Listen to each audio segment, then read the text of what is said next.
नमस्कार। SME express के इस एडिशन में हम स्पोर्ट्स गुड्स इंडस्ट्री पर मंथन को आगे बढ़ाएंगे। इस स्पेस में बड़ी संख्या में एमएसएमई यूनिट्स हैं और इसी के दो प्रमुख सेंटर्स मेरठ और जालंधर से हमारे साथ मौजूद हैं Vikas Gupta, chairman sports goods export promotion council SGEPC, Sumanesh Agarwal, past chairman Indian industries association IIA Meerut, और साथ ही मौजूद हैं अंबर आनंद, डायरेक्टर नेल्को स्पोर्ट। आप सभी का शुक्रिया, थैंक यू। अंबर जी, मेरठ की पहचान टॉप क्वालिटी क्रिकेट गियर के मैन्युफैक्चरिंग हब के तौर पर रही है, लेकिन बदलाव की हवाएं चल रही हैं। इंडस्ट्री का जोर डाइवर्सिफिकेशन पर है। इस मोर्चे पर आप क्या शेयर करेंगे? या मेरठ डेफिनेटली एक क्रिकेट मैन्युफैक्चरिंग हब है, और तो हमारे पास मेरठ से टॉप ब्रांच है जो इंटरनेशनल सप्लाई भी करते रहे हैं। बट अभी काफी ट्रेंड चेंज हो रहा है, लोग डाइवर्सिफाई कर रहे हैं, अभी रैकेट बॉल में भी जा रहे हैं लोग, और आई थिंक कबड्डी, फुटबॉल, इस तरह के गेम्स भी मेरठ में बढ़ रहा है काफी रुझान। एथलेटिक्स, जिम्नास्टिक्स भी एक नई फैक्ट्रीज भी लगी हैं, डाइवर्सिफिकेशन भी उसमें हुआ है। तो I think industry is moving towards the right direction, कुछ नए खेलों में जा रही है मेरठ की इंडस्ट्री।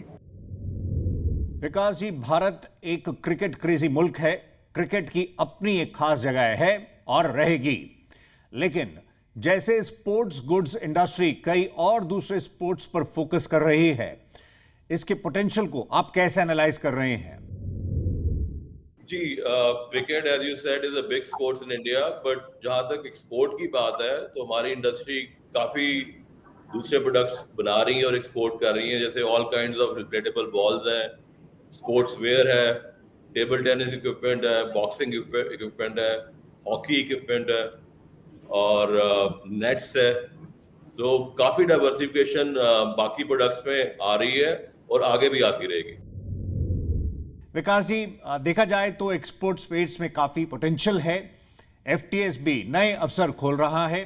ऐसे में उद्यमियों को कैसी रणनीति पर काम करना चाहिए ताकि इस बदलते वर्ल्ड ऑर्डर में एक्सपोर्ट्स को नेक्स्ट लेवल पर ले जाया जा सके? देखिए, ऐसा है कि इसी साल हमने पहला एक फेयर ऑर्गेनाइज किया है sports goods export promotion council ने फॉर एक्सपोर्टर्स के लिए। हमारी हिस्ट्री में ऐसा पहली बार हुआ कि एक एक्सपोर्ट सेंट्रिक स्पोर्ट्स गुड्स का फेयर हमने होस्ट किया है इस साल, जिसमें 50 से ज़्यादा पार्टिसिपेंट्स थे और अराउंड 70 के आसपास कस्टमर्स आए उस शो पे। तो हम इस शो को नेक्स्ट ईयर फिर दोबारा करेंगे और आगे भी करते रहेंगे। जैसे चाइना में स्पोर्टिंग गुड शो होते हैं, ऐसे हम इंडिया में ये इस शो को काफ़ी बढ़ावा दे रहे हैं और हम ऑलरेडी काफ़ी काम कर रहे हैं कि जो अगला शो हो उसमें पार्टिसिपेंट भी ज़्यादा हो और बायर्स भी ज़्यादा आए। इसके अलावा हम सरकार से ये रिक्वेस्ट कर रहे हैं कि जो इंटरनेशनल ब्रांड्स जो इंडिया से अभी नहीं खरीद रहे हैं, उनको सरकार अपने मिशंस के थ्रू, अपनी एम्बेसीज के थ्रू इंडिया में इन्वाइट करें, हमारी 1-to-1 मीटिंग करवाई जाए। सो ये एफर्ट चल रहे हैं।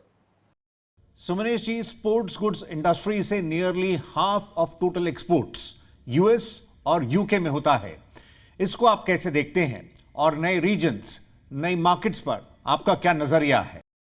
देखिए, नए क्षेत्र के अंदर अपनी एक्सपोर्ट प्रमोशन काउंसिल के माध्यम से नई मार्केट को एक्सप्लोर करते हैं। गवर्नमेंट प्रयास करती है कि नए नए क्षेत्रों के अंदर इस तरीके के मेलों का आयोजन किया जाए जहां हम लोग अपना प्रोडक्ट को डिस्प्ले कर सकें नए ग्राहकों के लिए। और इसके अतिरिक्त सरकार के अतिरिक्त निजी प्रयास भी प्रत्येक उद्यमी के रहते हैं कि वो नई मार्केट को तलाश करते रहें। विकास जी, की एक्सपोर्ट मार्केट्स में जो प्रेशर्स हैं उसका कारोबार पर कैसा असर देखने को मिल रहा है? आपका क्या आंकलन है? देखिए, प्रेशर्स तो हैं और डिमांड थोड़ी स्लगिश तो है, बट जैसे मैंने कहा कि हमारी एक्सपोर्ट्स लास्ट ईयर भी कोई इतनी डिक्लाइन नहीं की है और हमें उम्मीद है कि इस साल हम एक्चुअली ग्रो करेंगे। एंड इसके लिए काफ़ी हमारे जो sport good export promotion council है काफ़ी फेयर्स ऑर्गेनाइज कर रहे हैं ग्लोबली, डिफरेंट वेन्यूज में बायर सेलर मीट्स ऑर्गेनाइज हो रही हैं। सो और एक इंडिया के लिए एक पॉजिटिव फैक्टर है बायर्स के मन में। सो हमें उम्मीद है कि हमारी एक्सपोर्ट इस साल ग्रो करेंगे। अंबर जी, आपका क्या एनालिसिस है एक्सपोर्ट के पोटेंशियल और घरेलू बाजार की संभावनाओं को लेकर? आप इसे कैसे रीड कर रहे हैं? कहां पर आपको ज्यादा एक्शन दिख रहा है? अभी स्लगिश डिमांड दोनों जगह ही स्लगिश है। एक्सपोर्ट्स फिर भी थोड़े से पिकअप करने स्टार्ट हो गए हैं, domestic market is still very slow. It is only powered जो जितनी डोमेस्टिक सेल्स और ये जो माल जो बिक रहा है रिटेल लेवल पे बहुत कम बिक रहा है, मगर गवर्नमेंट लेवल पे परचेज हो रही है. सो दैट इज वो थोड़ा डोमेस्टिक मार्केट को सपोर्ट कर रही है बिकॉज इतने गेम्स वगैरह हो रहे हैं इंडिया में. तो अदरवाइज आई मीन थोड़ा सा एक्सपोर्ट अब स्टार्ट हुई है पिकअप होना, but I still believe export इस साल डोमेस्टिक से फिर भी बेटर रहेगी. अंबर जी, तो जैसे आपको एक्सपोर्ट बाजार में ज्यादा दमखम दिख रहा है, ऐसे में आप ये बताएं कि क्या एथलेटिक्स और जिम्नेजियम इक्विपमेंट कैटेगरी का बड़ा योगदान है स्पोर्ट्स गुड्स एक्सपोर्ट की, जहां तक बात है इसमें? तो काफी तरह के इक्विपमेंट आते हैं एथलेटिक्स और फिजिकल एक्सरसाइजेस के अंदर, तो आई वुड से कि हाँ इसका योगदान रहा है. बट इस साल देखा जाए, पिछले साल का जो ट्रेंड देख रहे हैं, कंपटीशन लेवल पे तो इक्विपमेंट बिक रहा है, पर जो आपका मतलब एक्सपोर्ट हो रहा है, पर जो आपका लोअर लेवल है वो इस साल एक्सपोर्ट उसकी कम रही है, और अभी भी ट्रेंड यही है. जिम्नास्टिक्स की बात कर रहे थे, एथलेटिक्स में तो ग्रोथ है. जिम्नास्टिक्स की अगर जो हम बात करें तो उसमें we still have a lot of catching up to do. India में भी उस लेवल का इक्विपमेंट नहीं बनता है. विकास जी, आप हमें कैटेगरी वाइज कुछ ट्रेंड्स के बारे में बता सकें?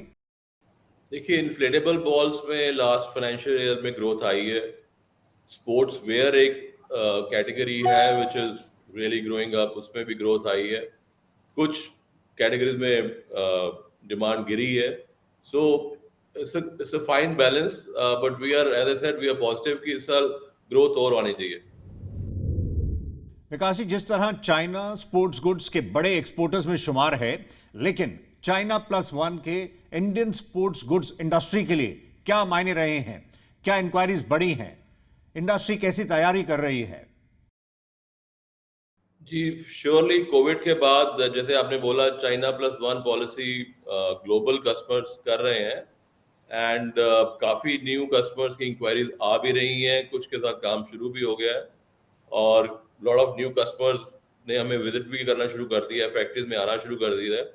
और इसीलिए हमने ये फेयर भी ऑर्गेनाइज किया है कि वो एक प्लेटफॉर्म होगा ग्लोबल बायर्स को इनवाइट करने के लिए. और डेफिनेटली पॉजिटिव है इंडिया के लिए, but the only thing is कि ओवरऑल डिमांड स्लो है, ग्लोबल रिसेशन है, सो उसकी वजह से थोड़ी फाइट चल रही है, बट डेफिनेटली इंडिया के लिए काफी पॉजिटिव है इस टाइम. सुमनेश जी, कैपेसिटी बिल्डिंग पर आपका क्या कहना होगा? देखिए, सभी इंडस्ट्री वाला प्रयास अपनी तरीके से प्रयास करता है कैपेसिटी बढ़ाने के लिए. सबसे ज़्यादा समस्या आती है बढ़ाए तो किस जगह बढ़ाए, जगह की शॉर्टेज है इसलिए. लेकिन फिर भी जो भी अपने तरफ से प्रयास होते हैं, इसकी बढ़ोतरी के लिए तो कोशिश हमेशा निरंतर जारी रहती है. अंबर जी, क्या यह कहना सही होगा कि एक समय एक्सपोर्ट और घरेलू मार्केट के गुड्स की क्वालिटी में अंतर होता था, इसमें अब बदलाव हो रहा है? डोमेस्टिक कस्टमर की भी एस्पिरेशंस हैं और वो भी बेस्ट प्रोडक्ट लेना चाहता है, और इनफैक्ट उसके लिए पे करने के लिए भी तैयार है. बिल्कुल ठीक कह रहे हैं. आज से कुछ साल पहले तक डिफरेंट प्रोडक्ट होता था एक्सपोर्ट मार्केट के लिए और डोमेस्टिक मार्केट के लिए, बट अब स्पेशली जो काफी एक्सपोजर भी हो गया है और अपना डिस्पोजल इनकम भी बढ़ गई है लोगों के हाथ में, तो स्पेशली जो आपके जो टियर 1 और टियर 2 सिटीज है उनमें काफी डिमांड बढ़ा है क्वालिटी इक्विपमेंट का. तो अब आज की डेट में दो तरह का इक्विपमेंट नहीं बनता है. I mean there are different levels, but equipment export और इंडिया का सेम लेवल का ही बनता है. सुमनीश जी, जहां तक क्लस्टर्स में इंडस्ट्रियल इंफ्रा की बात है, इस पर आप क्या बताएंगे? इसमें किस तरह के कदम उठाने की जरूरत है, क्योंकि यहीं से आखिर इंडस्ट्री ऑपरेट करती है?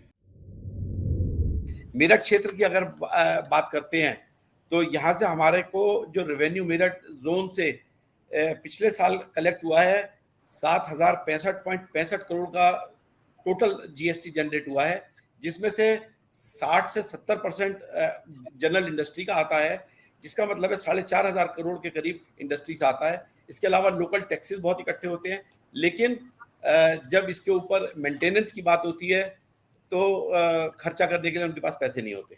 यहाँ पे पानी का फ्लो नहीं है, थोड़ी सी बारिश, 10 मिनट की बारिश नहीं होती, फैक्ट्री के अंदर नाले का गंदा पानी अंदर घुसने के लिए तत्पर रहता है.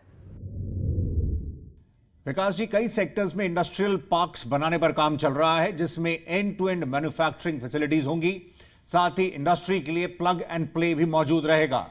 इसको आप कैसे देखते हैं?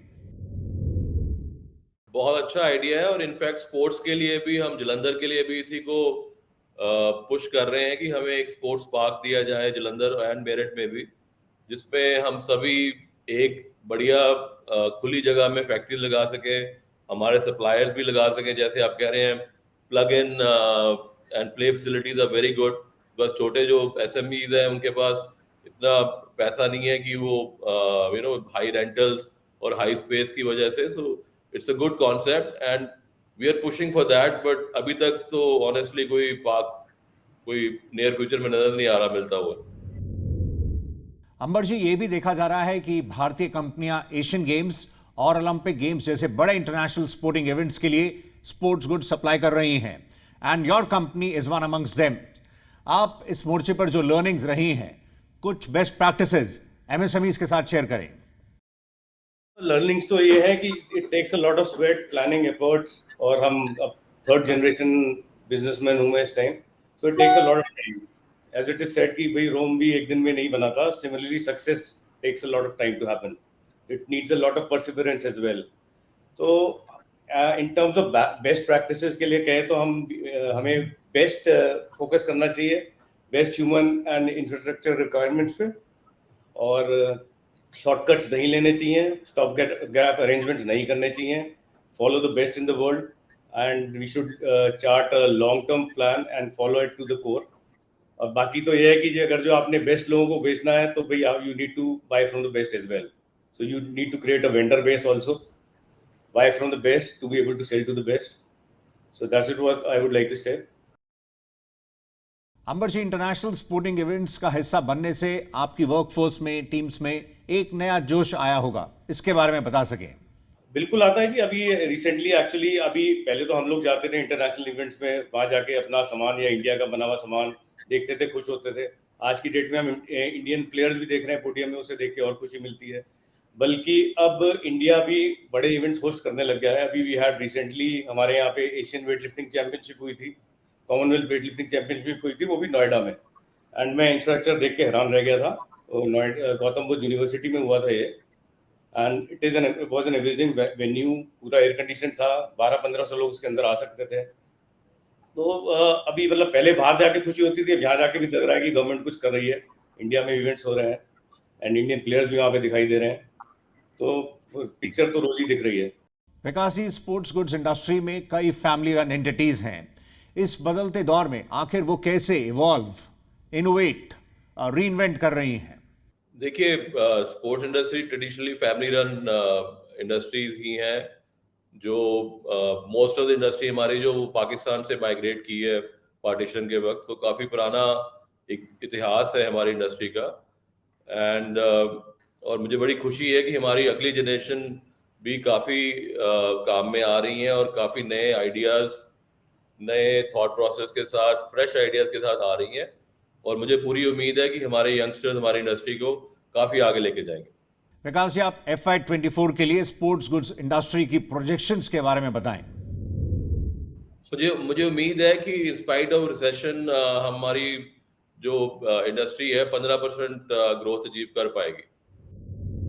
सुमनेश जी, आपको इंडस्ट्री में आगे कैसी हलचल होती दिख रही है, आपका क्या मानना है? जैसे विकास जी ने बताया कि ये इंडस्ट्री फैमिली रन इंडस्ट्री है, ज़्यादातर थर्ड जनरेशन इसके अंदर इन्वॉल्व हो चुकी है और चौथी जनरेशन जो है इसके अंदर आने में अग्रसर है, और जो भी नए बच्चे आ रहे हैं वो डेफिनेटली नई टेक्नोलॉजी की तरफ पहले देख रहे हैं और इसका फ्यूचर बहुत अच्छा है। गवर्नमेंट का सहयोग अगर हमें मिलता रहेगा, ये 15% नहीं, मैं तो 50% ग्रोथ की बात करूंगा कि आने वाले सालों के अंदर अगर मेरठ में स्पोर्ट्स यूनिवर्सिटी चालू हो जाएगी, वो हमारे को बताएंगे जो चीज़ हम नहीं बना रहे हैं, क्या उनकी एक्चुअल रिक्वायरमेंट्स भी होंगी, वो भी हम बनाएंगे। इसका future is very good. All the best to the new generation also. Vikas ji, आप मानते हैं तमाम तरह की स्कीम्स मौजूद हैं, इनको लेकर जागरूकता बढ़ाना जरूरी है, अवेयरनेस के पहलू पर आपकी राय? देखिए, हमारे काउंसिल की तरफ से हम काफी इंफॉर्मेशन भेजते रहते हैं अपने मेंबर्स को, और हमारे जो लोकल एसोसिएशन है वो भी करती रहती हैं। मेरा एक मैसेज हमारे यंगस्टर्स के लिए है कि अपने ब्रांड में इन्वेस्ट जरूर करिए। आई थिंक अब टाइम हैज कम कि India start exporting in their own brands, और ये प्रोसेस मुझे खुशी है आपको बता के ऑलरेडी शुरू हो गया हुआ। हमने सरकार से रिक्वेस्ट भी की थी, जो इंटरनेशनल एक्रीडिएशंस हैं, टेस्टिंग फीस है वो काफ़ी हाई होती हैं ब्रांड्स के लिए, तो गवर्नमेंट ने हमें स्पोर्ट्स गुड्स को रिकग्नाइज किया, हमें MIS स्कीम के अंडर उन्होंने स्पोर्ट्स को डाला है कि हमें गवर्नमेंट रीइंबर्स करेगी, बट उसकी अभी गाइडलाइन नहीं आ रही है, हम उस गाइडलाइन की वेट कर रहे हैं। उस चीज से भी काफी बढ़ावा हमारी इंडस्ट्री को मिलेगा। फिलहाल वक्त ब्रेक का है, हम जल्द लौटते हैं। स्पोर्ट्स गुड्स इंडस्ट्री पर बातचीत आगे बढ़ाएंगे।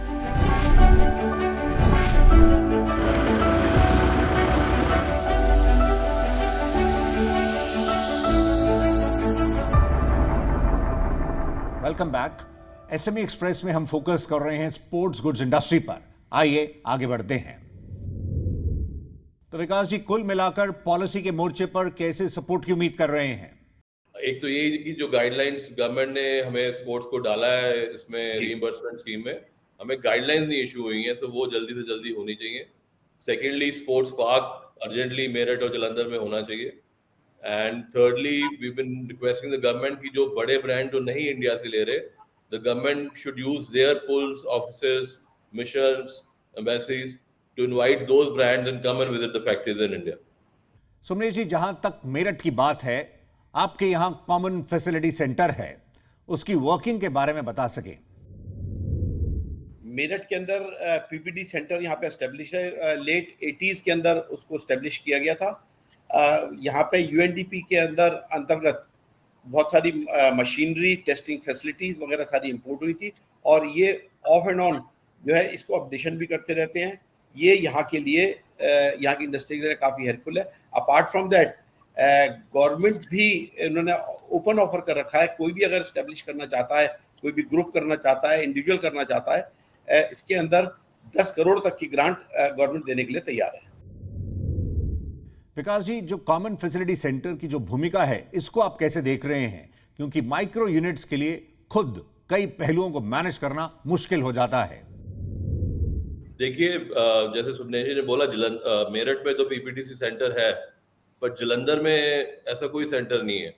तो हम सरकार को काफी देर से ये रिक्वेस्ट कर रहे हैं कि एक जालंधर में स्पोर्ट्स इंडस्ट्री के लिए एक R&D सेंटर दिया जाए, जिसमें सिर्फ R&D ही नहीं, उसमें क्वालिटी भी इंप्रूव होगी, क्वालिटी टेस्टिंग हो।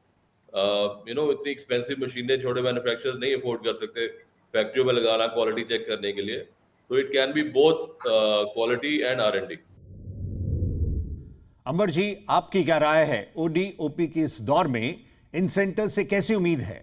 एक्चुअली ये सेंटर से विकास जी कह रहे हैं, इनकी काफ़ी ज़रूरत है, and I think product specific, industry specific centres भी हमें चाहिए।